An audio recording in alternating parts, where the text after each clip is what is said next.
नमस्कार, ये आकाशवाणी है। अभी आप मनोज कुमार शर्मा से समाचार सुनेंगे।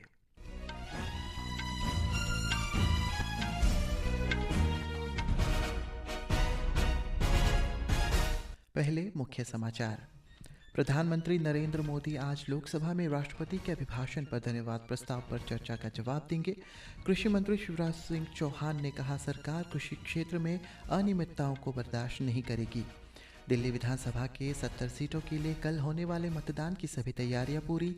भारतवर्ष 2025 के लिए संयुक्त राष्ट्र के नियमित बजट में 3,76,40,000 डॉलर का योगदान देकर बकाया राशि का समय पर भुगतान करने वाले सम्मानित देशों की सूची में शामिल हुआ। और भारत की अंकिता रैना मुंबई ओपन टेनिस के महिला सिंगल्स के प्री क्वार्टर फाइनल में पहुंची। अब समाचार विस्तार से।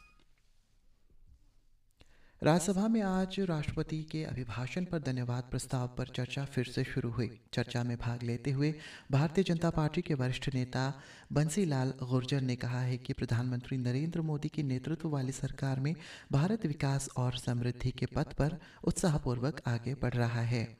श्री गुर्जर ने कहा है कि पिछले 10 वर्षों में सरकार जिस तरह से काम कर रही है, उससे विकसित भारत का लक्ष्य तय समय पर पूरा हो सकेगा। उन्होंने सरकार की कई योजनाओं के बारे में भी बात की, जिनका लाभ जमीनी स्तर पर लोगों को मिल रहा है। प्रधानमंत्री नरेंद्र मोदी आज लोकसभा में राष्ट्रपति के अभिभाषण पर धन्यवाद प्रस्ताव पर चर्चा का जवाब देंगे। श्री मोदी के शाम 5 बजे से सदन में जवाब देने की उम्मीद है। लोकसभा में कल धन्यवाद प्रस्ताव पर चर्चा शुरू हुई। एक सोशल मीडिया पोस्ट में संसदीय कार्य मंत्री किरण रिजिजू ने कांग्रेस नेता राहुल गांधी पर भी निशाना साधते हुए कहा है कि वे अनुसूचित जाति, अनुसूचित जनजाति और अन्य पिछड़ा वर्ग के बारे में बात करते रहते हैं, लेकिन ओबीसी समुदाय का सबसे बड़ा चेहरा प्रधानमंत्री नरेंद्र मोदी खुद है। केंद्रीय कृषि मंत्री शिवराज सिंह चौहान ने भ्रष्टाचार के खिलाफ सख्त कार्रवाई का आश्वासन देते हुए कहा है कि सरकार अनियमितताओं को बर्दाश्त नहीं करेगी। उनकी ये टिप्पणी आज लोकसभा में प्रश्नकाल के दौरान आई, जब राष्ट्रवादी कम्युनिस्ट पार्टी नेता सुप्रिया सुले ने महाराष्ट्र के कृषि विभाग में 5 करोड़ रुपए के भ्रष्टाचार का आरोप लगाया। सुप्रिया सुले ने कथित घोटाले के बारे में महाराष्ट्र के एक मंत्री और एक विधायक द्वारा दिए गए बयानों का हवाला दिया। श्री चौहान ने लोकसभा में चर्चा के दौरान कहा कि यह पहली बार है जब वो इसके बारे में सुन रहे हैं। उन्होंने आगे कहा है कि इसके बारे में उन्हें फिलहाल कोई जानकारी नहीं है, लेकिन अगर कोई अनियमितता पाई जाती है तो इसकी जांच अवश्य होगी और दोषियों के खिलाफ सख्त कार्रवाई की जाएगी। मंत्री ने कहा है कि ये संतोष की बात है कि भारत दुनिया में खोपरा उत्पादन में प्रथम देश बन गया है और सरकार खोपरा को प्रभावित करने वाली बीमारियों पर नियंत्रित रखने के लिए पर्याप्त उपाय कर रही है। इस बीच राज्यसभा में उपसभापति हरिवंश ने महाकुंभ की घटनाओं पर चर्चा की मांग को लेकर कुछ विपक्षी सदस्यों द्वारा पेश किए गए कार्यस्थगन प्रस्ताव को खारिज कर दिया। सरकार ने कहा है कि प्रधानमंत्री इंटर्नशिप योजना के अंतर्गत पूरे देश से अच्छी प्रक्रिया मिल रही है। राज्यसभा में आज पूरक प्रश्नों का उत्तर देते हुए कॉर्पोरेट मामलों के मंत्री निर्मला सीतारमण ने कहा है कि अब तक सरकार ने देश के लगभग 743 जिलों में विभिन्न पदों पर इच्छुक युवाओं को प्रशिक्षु के रूप में नियुक्त किया है। उन्होंने कहा है कि पायलट योजना की शुरुआत से लेकर अब तक कई भागीदारी कंपनियों ने 1,27,000 इंटर्नशिप के अवसर प्रदान किए और 28,000 से अधिक लोगों ने यह प्रस्ताव स्वीकार कर लिया और वर्तमान में इंटर्नशिप कर रहे हैं। उन्होंने कहा है कि इस साल जनवरी से शुरू हुए दूसरे चरण में 80 कंपनियां विभिन्न क्षेत्रों में इंटर्नशिप के अवसर प्रदान कर रही है। राज्य के स्वास्थ्य और परिवार कल्याण मंत्री व्योराम वहागे द्वारा आज दोईमुख विधायक नाबाम विवेक की मौजूदगी में जिला अस्पताल परिसर दोईमुख में एक मेगा स्वास्थ्य शिविर का और 100 दिवसीय टीबी विरोधी अभियान का शुभारंभ किया।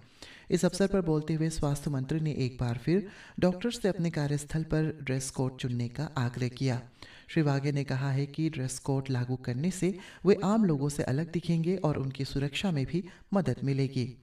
स्वास्थ्य मंत्री ने डीएमओ से अस्पतालों में सबसे अधिक बार आने वाले रोगियों की पहचान करने का आग्रह किया, जो क्षेत्र को प्रभावित करने वाली सबसे आम बीमारी की पहचान करने में और मदद कर सकता है।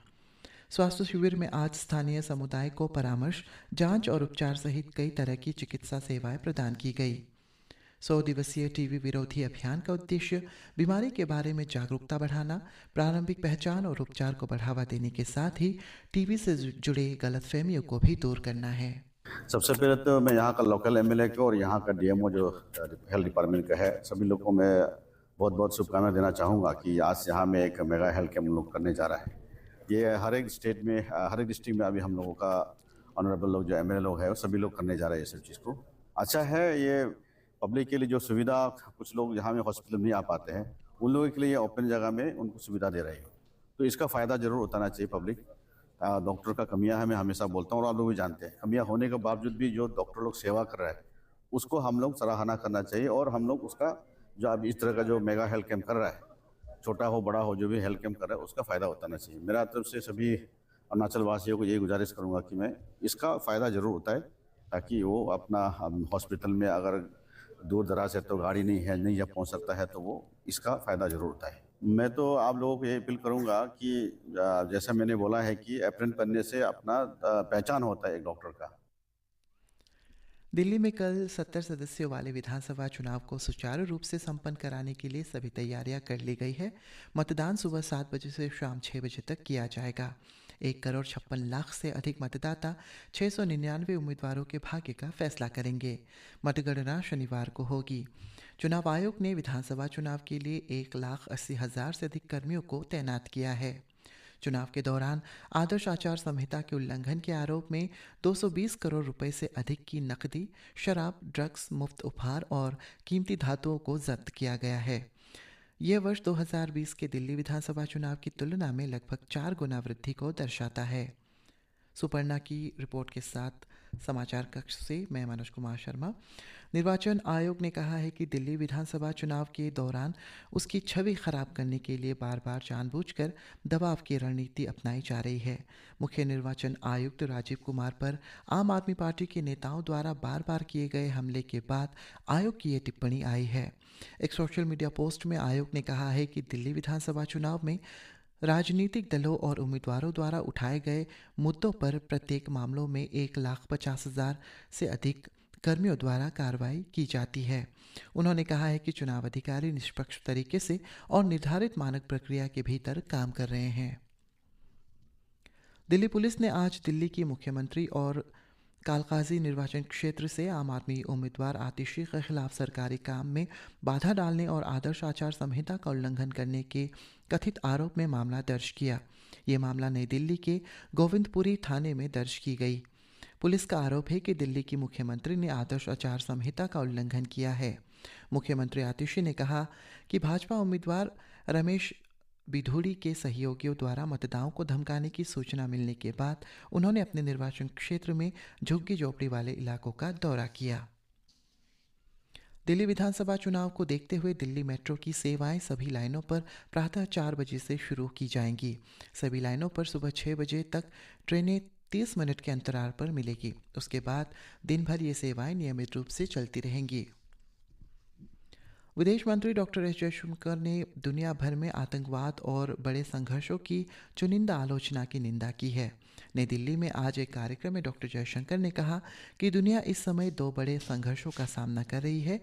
इन संघर्षों को अक्सर सैद्धांतिक मामलों के तौर पर पेश किया जाता है, लेकिन इन सिद्धांतों को चुनिंदा और आसान तरीके से लागू किया गया है।